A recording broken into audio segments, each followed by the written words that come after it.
Ini ada data, ada dua variabel. Variabel pertama adalah dukungan sosial teman sebaya. Kemudian yang ini adalah prestasi belajar. Itu berarti hipotesisnya ada pengaruh dukungan sosial teman sebaya terhadap prestasi belajar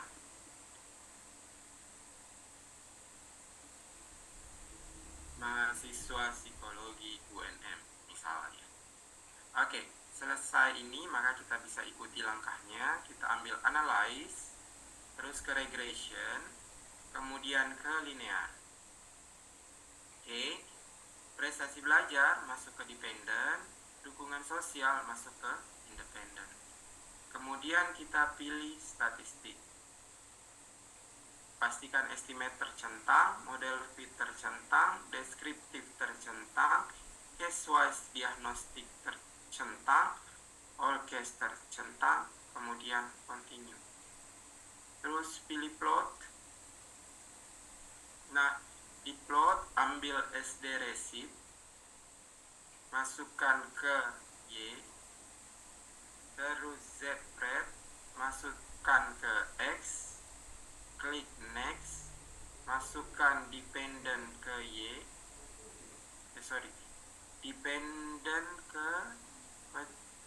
dependent ke variabel independent, berarti ke X, terus zpred ke variabel dependentnya, zpred. Oke. Pilih next, normal probability plot, continue. Oke. Kita nunggulah.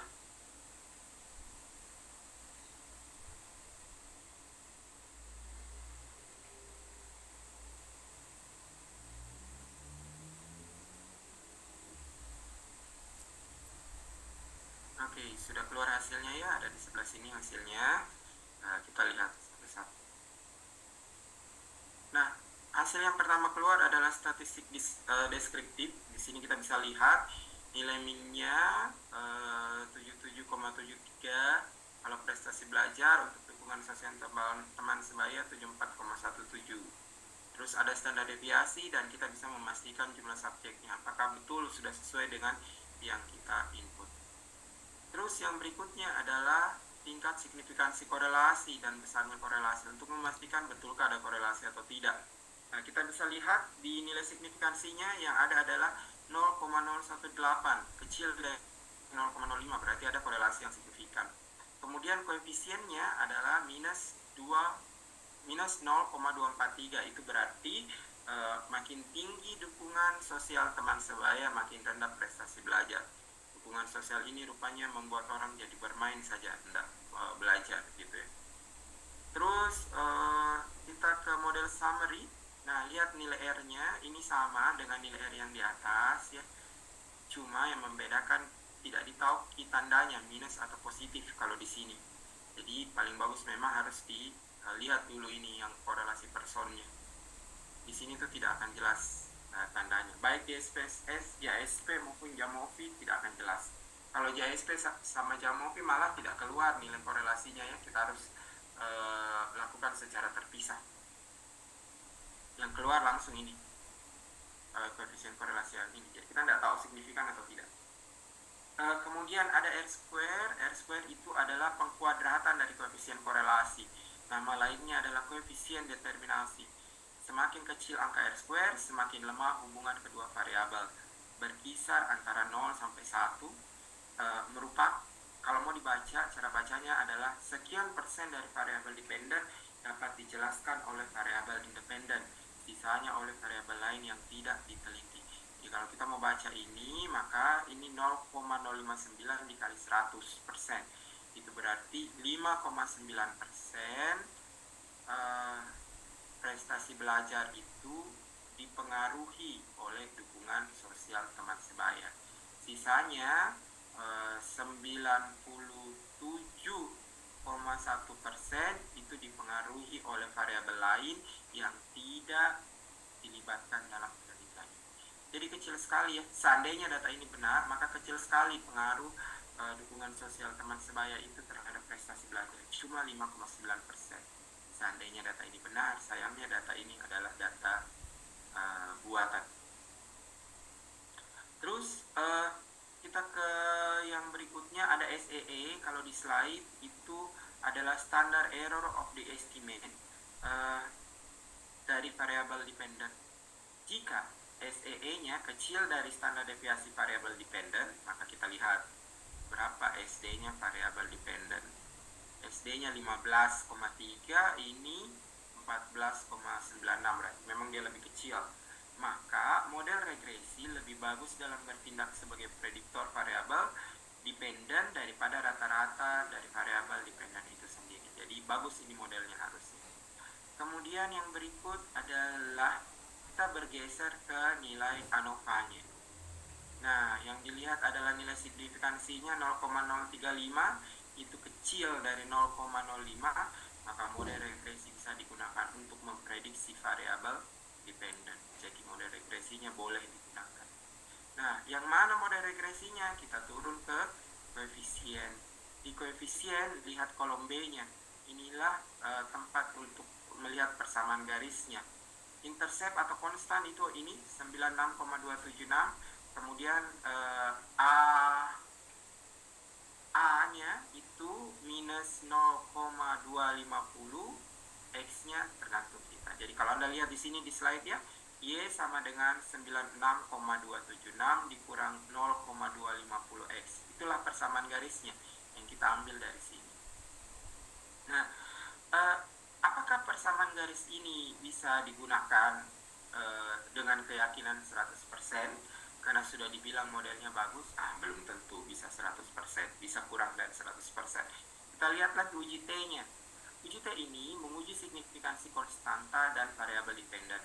Apakah benar variabel independen dapat memprediksi variabel dependent? Perhatikan signifikansi. Signifikansi yang digunakan adalah 0,025, lebih kecil dari 0,025. Maka kalau itu yang terjadi, kita bisa bilang koefisien regresinya signifikan. Kenapa bisa 0,025? Karena ujinya dilakukan dua sisi.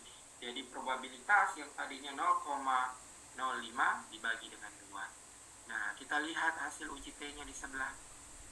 Ini kecil dari 0,025, berarti konstantanya oke. Ini 0,035, ini lebih besar dari 0,025. Berarti sebenarnya tidak bisa kita gunakan persamaan garis regresi ini dengan keyakinan 100%. Karena yang minus 0,25-nya itu tidak signifikan. Kenapa bisa tidak signifikan? Karena tadi di atas korelasinya masih terlalu rendah.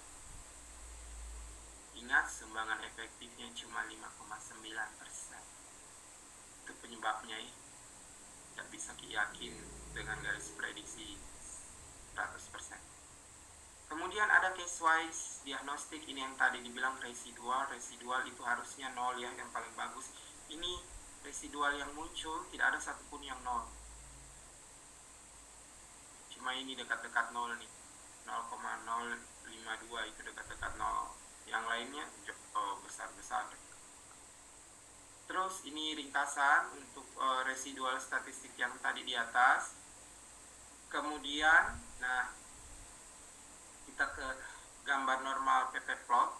Di sini kita lihat penyebaran titik-titiknya ya. Dia bilang jika residual berasal dari distribusi normal, maka sebaran data akan terletak di sekitar garis lurus. Nah, jadi sebenarnya tidak perlu kita lakukan uji normalitas secara khusus kalau kita mengikuti langkah-langkah tadi. Kita bisa lihat di sini.